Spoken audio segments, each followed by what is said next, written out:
Hello विद्यार्थी मित्रों, ધોરણ 11 સાયન્સ કેમિસ્ટ્રી ચેપ્ટર નંબર 6 ઉષ્માગતિશાસ્ત્ર। હવે આ ચેપ્ટરમાં આપણે જે ટોપિક આવ્યા છે ટોપિકનું નામ છે ગિબ્સ ઉર્જા અને સ્વયંસ્ફુરણા। પણ પહેલાં એ જોઈ લઈએ કે આપણે ગયા લેક્ચરમાં જે એન્ટ્રોપીમાં જે કુલ ફેરફાર આવે છે એટલે કે ડેલ્ટા એસ ટોટલ આના વિશે ભણ્યા અને આના દ્વારા આપણે શું માહિતી મેળવી? આપણે સ્વયંસ્ફુરણા વિશે માહિતી મેળવી કે કોઈ પ્રક્રિયા સ્વયંસ્ફુરિત ક્યારે હોય? જ્યારે ડેલ્ટા એસ ટોટલની જો મૂલ્ય જે છે ડેલ્ટા એસ ટોટલનું જે મૂલ્ય જે છે એ ગ્રેટર દેન 0 આવે, લેસ દેન 0 આવે તો સ્વયંસ્ફુરિત નથી અને ઇક્વલ ટુ 0 આવે બરાબર તો સંતુલનમાં છે, એવું આપણે લોકો ગયા લેક્ચરમાં ભણ્યા। હવે આપણે એની જૂના લેક્ચર્સમાં એટલે ચેપ્ટરના આગળના કોન્સેપ્ટ્સમાં એવું ભણી ગયા છે કે સ્વયંસ્ફુરિત પ્રક્રિયાઓ માટે એક લક્ષણ હોય છે। શું હોય છે કે એની એન્થાલ્પીનો ફેરફાર જે છે એ કેવો આવતો હોય છે? ઋણ આવતો હોય છે। એટલે એન્થાલ્પીમાં શું થતો હોય છે? ઘટાડો થતો હોય છે। આવું પણ આપણે લોકો આગળ ભણ્યા છે કે સ્વયંસ્ફુરિત પ્રક્રિયાઓમાં જોવા મળ્યું છે આ લક્ષણ કે એન્થાલ્પીમાં શું થતો હોય છે? ઘટાડો થતો જોવા મળેલો છે। બીજી વસ્તુ કે એવી પણ કેટલીક પ્રક્રિયાઓ હતી જેની અંદર એન્થાલ્પી ફેરફારના મૂલ્યો શૂન્ય આવતા હતા તો પણ તે સ્વયંસ્ફુરિત હતી બરાબર। તો એવી પ્રક્રિયાઓની અંદર શું કામે લાગ્યું હતું આપણને? એવી પ્રક્રિયાઓમાં આપણને કામ લાગ્યું હતું ડેલ્ટા એસ એટલે એન્ટ્રોપી જે છે એમાં થતો ફેરફાર। આપણે જોયું હતું કે સ્વયંસ્ફુરિત પ્રક્રિયાઓમાં એન્ટ્રોપી જે છે એમાં શું થાય છે? વધારો થાય છે। એટલે આપણે એ સમજવાનું છે કે રસાયણ વિજ્ઞાનમાં એવી ઘણી બધી પ્રક્રિયાઓ છે જેની અંદર એન્થાલ્પીમાં પણ ફેરફાર થતો હોય છે અને સાથે સાથે એન્ટ્રોપીમાં પણ ફેરફાર થતો હોય છે। એટલે કોઈ પ્રક્રિયા સ્વયંસ્ફુરિત હશે કે નહીં હોય, કાં તો સ્વયંસ્ફુરિત હશે તો એ કઈ દિશામાં સ્વયંસ્ફુરિત હશે એ જાણવા માટે માત્ર એન્ટ્રોપી ફેરફાર કે માત્ર એન્થાલ્પી ફેરફાર નહીં, તમારે આ બંને વિશે જાણવું જરૂરી બની જાય છે। તો તમે પ્રક્રિયાની સ્વયંસ્ફુરણા વિશે ચોક્કસ માહિતી આપી શકો અને એના માટે જ આપણે ગણિતનો ઉપયોગ કરીને એક ફંક્શન એટલે એક વિધેય બનાવ્યું છે જેને કહેવામાં આવે છે ગિબ્સ વિધેય। એ ગિબ્સ વિધેય જે છે એ આ રીતે વ્યાખ્યાયિત કરવામાં આવે છે h-ts બરાબર। અને આ ગિબ્સ વિધેય જે છે એનો આપણે ફેરફાર જો લઈએ એટલે ફેરફાર તરીકે આપણે આ સમીકરણને લખવું હોય તો જો ગિબ્સ ઉર્જામાં આવતો ફેરફાર, આ જી જે છે એને ગિબ્સ વિધેય કહેવામાં આવે છે બરાબર। તો એમાં આવતો ફેરફાર બરાબર એન્થાલ્પીમાં આવતો ફેરફાર માઇનસ અહીંયા ડેલ્ટા કરીને ટી અને એસ। પણ જો પ્રક્રિયા અચળ તાપમાને થતી હોય તો અચળ તાપમાને થતી પ્રક્રિયા માટે આપણે આવું લખી શકીએ ડેલ્ટા એચ, આ અચળ તાપમાન એટલે એને બહાર લખી દઉં છું અને અહીંયા બની જશે ડેલ્ટા એસ। હવે કોઈ પ્રણાલી માટે તમારે આ સમીકરણ લખવું હોય તો તમે લખી શકો કે પ્રણાલી માટે ડેલ્ટા જી સિસ્ટમ બરાબર delta H system minus T delta S system. હવે આ જે સમીકરણ આપણે બનાવ્યું આ સમીકરણ જે છે એ ગિબ્સ ઉર્જા ફેરફાર માટેનું સમીકરણ છે અને વૈજ્ઞાનિક દ્રષ્ટિએ અને કેમિસ્ટ્રીમાં આનો ખૂબ ઉપયોગ છે। કેમ કે ગિબ્સ ઉર્જા ફેરફાર દ્વારા આપણે પ્રક્રિયાઓની સ્વયંસ્ફુરણા વિશેની માહિતી મેળવીશું અને આ સમીકરણ એટલા માટે ઇમ્પોર્ટન્ટ છે કેમ કે આમાં એન્થાલ્પી ફેરફાર અને એન્ટ્રોપી ફેરફાર બંનેને સાથે મેળવીને આ બનાવવામાં આવ્યું છે। એટલે યાદ રાખજો ગિબ્સ ઉર્જા ફેરફારનું આ સમીકરણ। બીજી એક વસ્તુ કે ગિબ્સ ઉર્જા જે છે એનો એકમ શું હોઈ શકે?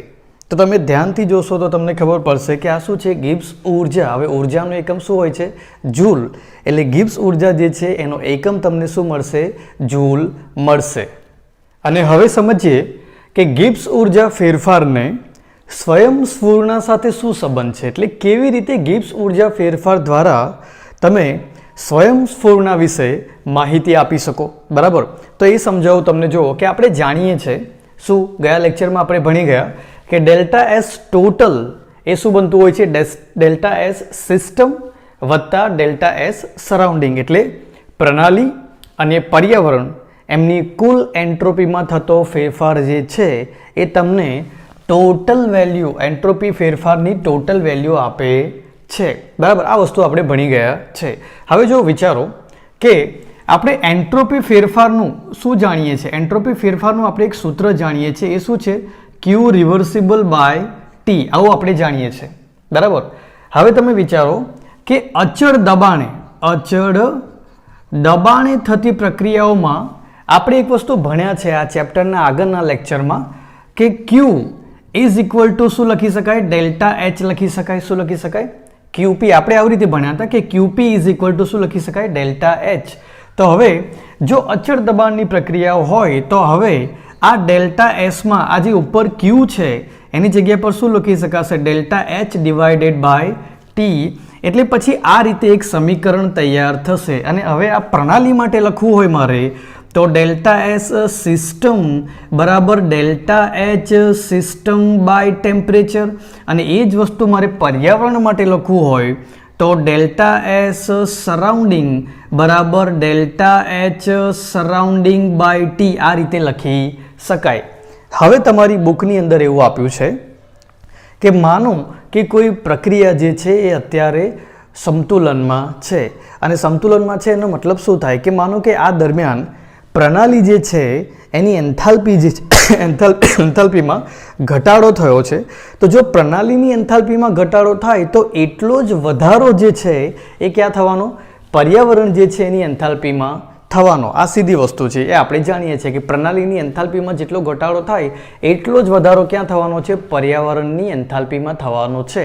તો તમે એવું પણ તો લખી શકો. જો અહીંયા કે પર્યાવરણની એન્થાલ્પીમાં જે વધારો થયો એટલે એના માટે આ સૂત્ર આ બનશે.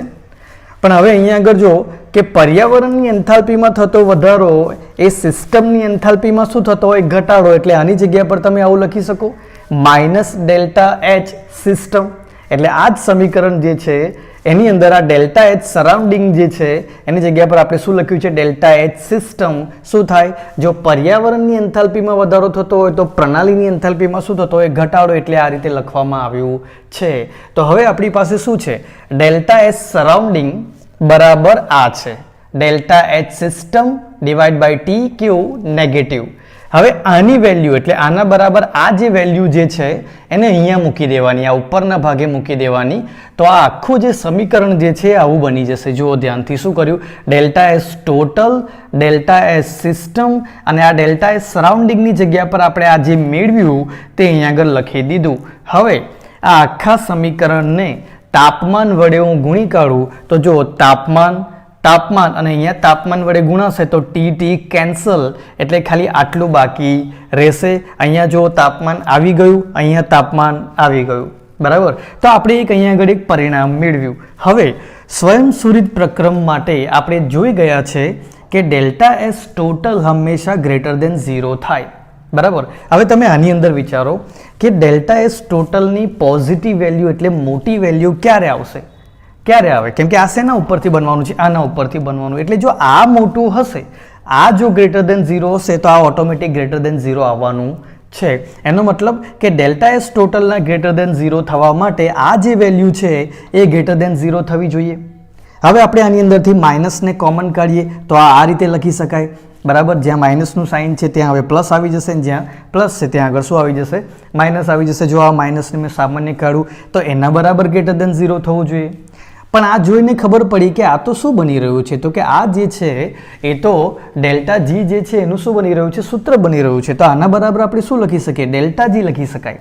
એટલે minus of delta G greater than 0 થવું જોઈએ. બરાબર. હવે શું કરું છું? માઇનસને પેલી બાજુ લઈ કાં તો માઇનસ જે છે એને કાઢી નાખું છું તો મારાથી આવી રીતે લખાય ડેલ્ટા જી જે છે એ લેસ દેન 0 થવું જોઈએ. બરાબર. એનો મતલબ શું થયો? એનો મતલબ એ થયો કે સ્વયંસ્ફુરિત પ્રક્રમો માટે ડેલ્ટા જીનું ફેરફારનું જે મૂલ્ય જે છે એ લેસ દેન 0 આવવું જોઈએ. તો આના ઉપરથી આપણે કહી શકીએ કે ડેલ્ટા જીનું મૂલ્ય જો લેસ દેન 0 તો પ્રક્રમ જે છે એ સ્વયંસ્ફુરિત હશે. જો ગ્રેટર દેન 0 તો સ્વયંસ્ફુરિત નહીં હોય અને ઇક્વલ ટુ 0 તો સંતુલનમાં હશે. આ રીતે તમે ડેલ્ટા જીનો ફેરફાર જો જાણો તો એના દ્વારા તમે પ્રક્રિયા કાં તો પ્રક્રમ જે છે એના સ્વયંસ્ફુરિતા વિશે માહિતી આપી શકો છો. હવે આપણે ગિબ્સ ઉર્જા વિશે થોડી એક્સ્ટ્રા માહિતી લઈ લઈએ જે આપણને બુકમાં આપેલી છે. જો શું લખ્યું છે? હવે જો આ જે છે ડેલ્ટા જી લેસ દેન 0. હવે આપણે મેં આને થોડુંક પ્રોપર રીતે લખીએ કે ડેલ્ટા જી એના બરાબર આ તો એના બરાબર લેસ દેન 0, ત્યારે જ એટલે આવું થાય ત્યારે જ જે પ્રક્રમ જે છે એ સ્વયંસ્ફુરિત હશે. ગ્રેટર દેન 0 તો નહીં હોય અને ઇક્વલ ટુ 0 તો સંતુલનમાં હશે. હવે છે ને આપણે આ ઇક્વેશન ઉપરથી થોડી માહિતી લઈએ. જો વિચારો, આ હું અત્યારે સાફ કરી દઉં છું.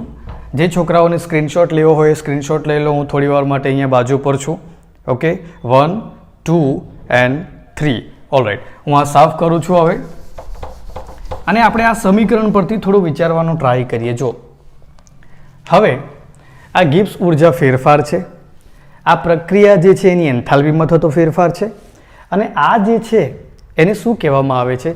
આ એવી એનર્જી છે, આ એવી ઉર્જા જે છે જે કાર્ય થવા માટે પ્રાપ્ય નથી. તમે વિચારો કે તમે જમો છો, બરાબર, કાં તો કોઈ સિસ્ટમ જે છે એને તમે આપણે બીજી વાત કરીએ, કોઈ સિસ્ટમને આપણે એનર્જી આપીએ, બરાબર, તો ઇનપુટ આપીએ 100%નું, તો એ સિસ્ટમ જે છે એ 100% સામે વર્ક આપે? ના આપી શકે, બરાબર. થોડીક એનર્જી એવી જે કાર્ય કરવામાં કામ ના લાગે, એ વેસ્ટ થઈ જાય, વ્યય થઈ જાય, અને બાકી જે વધી એના દ્વારા સિસ્ટમ જે છે એટલે પ્રણાલી જે છે શું કરે? કાર્ય કરે. તો અહીંયા પણ એવું જ બને છે, બરાબર. પ્રક્રિયા દરમિયાન આ જે એન્થાલ્પીમાં જે ફેરફાર આવે છે, બરાબર, એ એનર્જી છે જેના દ્વારા શું થતું હોય છે? જો એન્થાલ્પીમાં આવતો ફેરફાર, એમાંથી પછી કેટલીક ઉર્જા એવી છે જે કાર્ય કરવા માટે અવેલેબલ નથી, એટલે પ્રાપ્ય નથી, એ શું થઈ જાય છે? નીકળી જાય છે. તો આનો જે જવાબ આવે એ આપણી નેટ ઉર્જા કહેવાય. નેટ ઉર્જા એટલે ચોખ્ખી ઉર્જા. એ ઉર્જા છે જેનાથી જે પ્રક્રિયા જે છે થઈ શકશે, એટલે કાર્ય થઈ શકશે. એટલે ડેલ્ટા જી આમ જોવા જઈએ તો એને આપણે કહીશું મુક્ત ઉર્જા. શું કહીશું? મુક્ત ઉર્જા, ફ્રી એનર્જી, કે જેના દ્વારા એક પ્રણાલી જે છે એ શું કરી શકશે? કાર્ય કરી શકશે. આવું તમારી બુકની અંદર જે છે લખીને આપેલું છે, અને એને પણ ધ્યાનથી વાંચવાનું છે. સાથે સાથે પોઈન્ટ નંબર 1, 2 અને 3 લખેલા છે કે ડેલ્ટા જી જે છે એ લેસ દેન 0 તો સ્વયંસ્ફુરિત, ગ્રેટર દેન 0 તો સ્વયંસ્ફુરિત નહીં હોય, અને ઇક્વલ ટુ 0 તો સંતુલનમાં હશે. ખૂબ જ ધ્યાનથી આ બધા પોઈન્ટ્સને વાંચજો. હવે જોઈએ ઉષ્માગતિશાસ્ત્રનો બીજો નિયમ. હવે જ્યારથી સ્પોન્ટેનિટી એટલે સ્વયંસ્ફુરણાનો ટોપિક ચાલુ થયો ત્યારથી આપણે દરેક લેક્ચરમાં તમે જોવા જાઓ ને તો ઉષ્માગતિશાસ્ત્રનો બીજો નિયમ જ ભણતા આવ્યા છે, બરાબર. આ કોઈ અલગ ટોપિક નથી. બુકની અંદર સાઇડ પર એટલે આના ગિબ્સ ઉર્જા ફેરફાર પછી એક નાનો પેરેગ્રાફ આપ્યો છે, અને એવું ગોલ લખ્યું છે કે સ્ટુડન્ટને એને સમજવા માટે 10-15 વાર વાંચવું પડે, અને તો પણ એમાં ડિસેટિસ્ફેક્શન રહી જાય, અસંતોષ રહી જાય. તો મેં શું કર્યું છે કે અત્યાર સુધી આપણે જેટલું પણ ભણ્યા એ જ ઉષ્માગતિશાસ્ત્રનો બીજો નિયમ છે, અને એને અલગ અલગ વિધાનોની અંદર તમારી સામે હું મૂકી રહ્યો છું. તમે પણ આની નોટ્સ બનાવી લેજો, અને જ્યારે તમને ઉષ્માગતિશાસ્ત્રનો બીજો નિયમ પૂછાય ત્યારે તમારે એને આ રીતે જ સમજાવવાનો છે. જો 3 અલગ અલગ વિધાનોમાં આપણે ઉષ્માગતિશાસ્ત્રના બીજા નિયમને પ્રસ્તુત કરી શકીએ કે બધી જ સ્વયંસ્ફુરિત પ્રક્રિયાઓ કેવી હોય છે? અપ્રતિવર્તી હોય છે. જેટલા પણ સ્પોન્ટેનિયસ પ્રોસેસો છે એ બધી કેવી છે? ઇરિવર્સિબલ, બરાબર. એટલે ફોર એક્ઝામ્પલ એ ડાબી બાજુથી લઈને જમણી બાજુ જો સ્વયંસ્ફુરિત રીતે થતી હોય, બરાબર, તો પછી જમણેથી ડાબી બાજુ તરફ એ સ્વયંસ્ફુરિત હોતી નથી, અપ્રતિવર્તી પ્રકારની હોય છે. બીજું, કોઈ પણ પ્રકારના વ્યય વગર ઉષ્માને કાર્યમાં ફેરવવી શક્ય નથી. એ આપણે હમણાં જ જોયું, બરાબર. ડેલ્ટા જીના આ ઇક્વેશનની અંદર જ આપણે જોયું, બરાબર, કે આટલો ભાગ તો વ્યય થવાનો, આટલી ઉર્જા આપણને કાર્ય કરવા માટે મળશે નહીં, બરાબર. આ ફેરફાર થયા પછી જે ચોખ્ખી ઉર્જા બાકી રહેશે એના દ્વારા જ પ્રક્રિયામાં કાર્ય થઈ શકશે.